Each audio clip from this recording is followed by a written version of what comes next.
паспорти пластикӣ гирифта рафта аз сари нав симкартатона ба қайд мегирен. Бале, имконият ҳастае ки аз сари нав ҳуҷҷат кунед.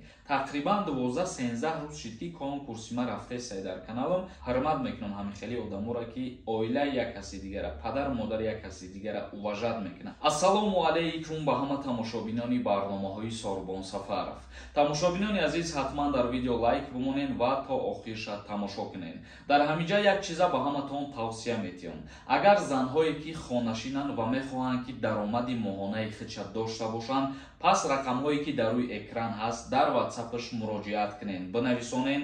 Занҳоро ба кор мегирад. Ширкати Фаберлик музди маоши хуб метиҳад ва инчунин агар мардҳоерам ки ягон чиз заказ карданӣ бошед, шуморо метавонед бинависонед, дастсафкатон мекунад. Ахбороти нав баҳри шумо.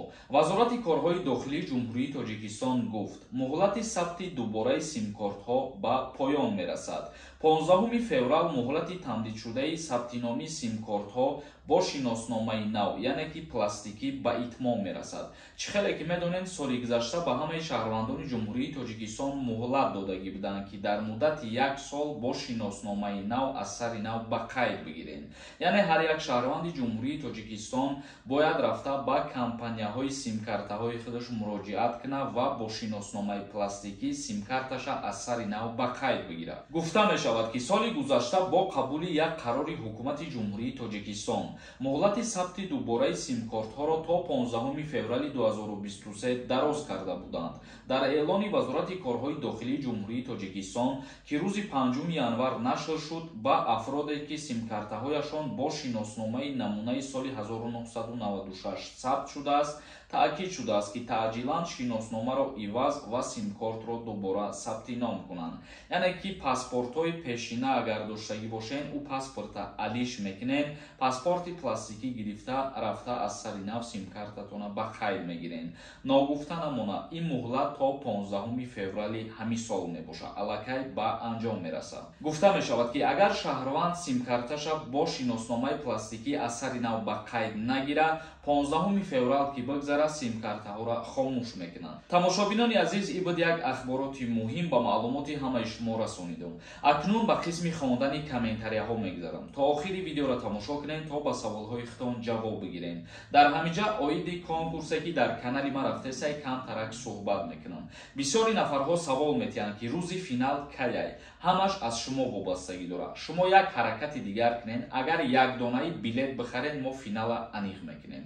Касое ки мехоҳанд аз конкурси ма билет харидорӣ кунанд, нархи як дона билет 250 рубла дар бар мегирад. номерои ватсапе ки дар рӯи экран ҳаст, дар ҳамин номерои ватсап картаи Сбербанкам свизат кардагиай. Картаи Сбербанк ба номи Мунис меброяд. Дар ҳамин карта сумтона мепартоен ва дар ҳамин рақамҳои ватсап чектона роӣ мекунед. Ногуфта намона, имрӯз охирон аксия ҳай дар конкурси ма. Ба 1500 рубл 10 дона билетон метиҳем. Шумо чӣ қадаре ки бисёр билет хариден, шанси бурд кардани шумо зиёд мешавад. Ҳамагӣ 66 дона приз ай дар конкурси мо. Ҳаматонда муваффақият. Муҳаммад нависонда: ассалому алайкум ака, илтимос ответте. Мара 3 сол пеш въезд ма запрет карданд. 3 сола Тоҷикистон нарафтам. Срокаш буд шид. Ягон имконият дорад документ кунам. Дар ҳолате ки ту аниқ бидонӣ ки сроки ҳамун запрети ту ба итмом расидагиай, бале, имконият ҳастае ки аз сари нав ҳуҷҷат кунӣ. Лекин дар ҳолате ки агар ту ҳавоӣ гуфтеста бошӣ, надонӣ кушода шудагӣ ҳаст ё ин ки не, мерай документ супорӣ, метавонанд ки тура дастгир кунанд. Дар ин ҳолат метавонанд 5 сола ё 7 сола депортатсият кунанд. Мадалиев нависонда: акаи Сорбон, ма 3 сол пеш кредит доштам.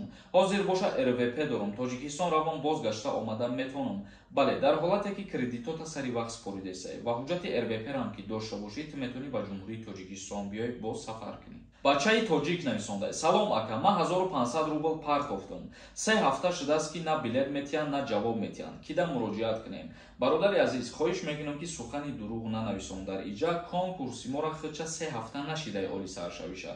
Тақрибан 12-13 рӯз шид ки конкурси ма рафтесай дар каналам ва ногуфта намона, ягон кас беҷавоб намемона дар ватсап. дери як рӯзда ҳамаро ҷавоб метиҳанд. Муҳаммад 2003 нависонда: салом акаи Сорбон ҷавоб тиҳем. Пешакир Аҳмад: вид на жители свои 5 сола споридагим. Тоҷикистон рафта омадан гирем. Ягон проблема мешавад, чанд бор навистам ҷавоб наметиҳем. Илтимос ҷавоб тиҳем. Дар ҳолате ки агар 5 солата гирифта бошӣ дар дастат барои гражданство гирифтан ҳуҷҷат пешниҳод кардагӣ бошӣ, Тоҷикистон биёй бира, ягон проблема намешавад. Вале агар ҳамин 5 соларо гирифтагӣ набошӣ, хубтаре ки дар ҳамун Россия қарор бигирӣ. Давлатов нависонда: брат бахшиш барои гапҳои қабеҳам. Видеои ҳалол накардӣ. Гап нест брат зинда бошӣ. Неке ман ҳеҷ каса айсимяш гап намезанам. Чизе ки бугум фақат хита мегум. Ҳазор раҳмати калон. Ман аз замин то осмона миннатдорам. Ҳурмат мекунам ҳамихели одаморо ки оила як каси дигара, падар модар як каси дигара уважат мекунад. Ана уро мардак меган. Мардак уе нестае ки дар комментария падар модар як каса ҳақорат кунад, дашном кунад. Ба ҳамин хотир фоидатон ки намераса, илтимос зарартонам нарасонед. Ҳакимов нависонда: ассалому алайкум, акама чанд бошид, менависам ҷавоб наметӣ.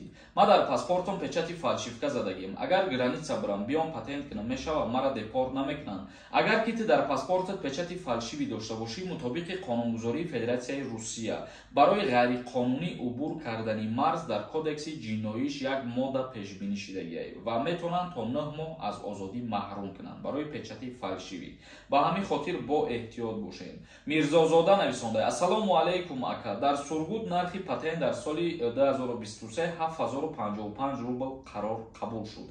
Ҳазор раҳмати калон барои комментария нависондагид. Касое ки намедонистен, инаи бародармон нависонда ки дар соли 2023 нархи патент дар Сургут 7055 рубла дар бар мегирад. Ҳақназар нависонда: ассалому алайкум ака, сози хуби саломатиёт созай. Мо студентем, агар гражданин бигирем, моро ни хизмат мебаранд дар Русия. Илтимос ҷавоб диҳед. Пешакир Аҳмад: дар ягон ҷо донишҷӯ ба хизмат даъват кардан намешавад бародари азиз. Ашуров нависонда: дар бораи квота барои РВП видео кун ака, илтимос. Оиди квота зиёд шидан дар Федератсияи Русия ман аллакай видео карда будам. Мумкин тамошо кардагӣ нестите, вале рӯзҳои наздик худо хоҳад боз як видео мекунам, ба маълумоти ҳамаи шумо мерасонам. Садир нависонда: ака, видваренера кушода мешавад, як маълумот битен ака.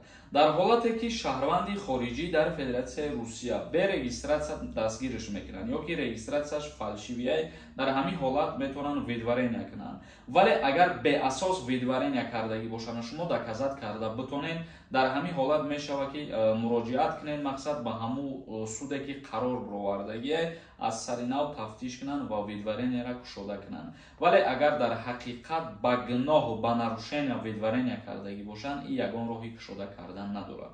Тамошобинони азиз, ба ҳамин видеои имрӯзаро ҷамъбаст мекунем. То барномаҳои оянда, худованд ҳамаи мо шуморо нигаҳбон бошад.